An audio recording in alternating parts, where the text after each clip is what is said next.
আজ আমরা তিনজনা মিলে চলে যাচ্ছি পিসি বাড়িতে। তিনজন বলতে আমি, মা আর ভাই। আর আমরা কি করতে যাচ্ছি পুরো ভিডিওটা দেখতে থাকো, অবশ্যই বুঝতে পারবে। ছোট্ট একটা ভিডিওতে তোমাদেরকে শেয়ার করব। আমরা এখানে যাওয়ার জন্য লঞ্চ পার হওয়ার জন্য লঞ্চে উঠে গেছি। আর আজকে প্রচণ্ড রোদ ছিল আর একটু গরমও ছিল। আজকেই মনে হয় এই বছরের সেরা গরম পড়েছে। এরপর আমরা লঞ্চ পার হয়ে এই পারে এসে টোটোতে উঠে পড়েছি। আর টোটোতে উঠেও আমার প্রচণ্ড গরম লাগছিল, রাস্তার গরমটা পুরো লাগছিল।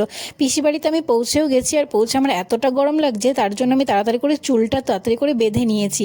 তারপরে আমাকে বৌদি একটা শাড়ি দিয়ে বললো, তাড়াতাড়ি রেডি হয়ে নাও, তোমার কাজ আছে। আমি তারপরে তাড়াতাড়ি জলদি শাড়িটা পরে নিলাম। আর শাড়িটা পরে আমাকে কেমন লাগছে তোমরা অবশ্যই বলো।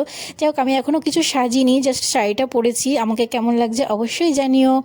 এরপরে এখানে দেখি আমার জন্য কত কিছু আয়োজন করেছে। আমি ভাবলাম কিসের জন্য, কেন এত আয়োজন করেছে, আমি তো কিছুই বুঝতে পারছি না। যাই হোক, তোমরা কি কেউ কিছু বুঝতে পারছো? বুঝতে পারলে আমাকে অবশ্যই কমেন্টে জানিও।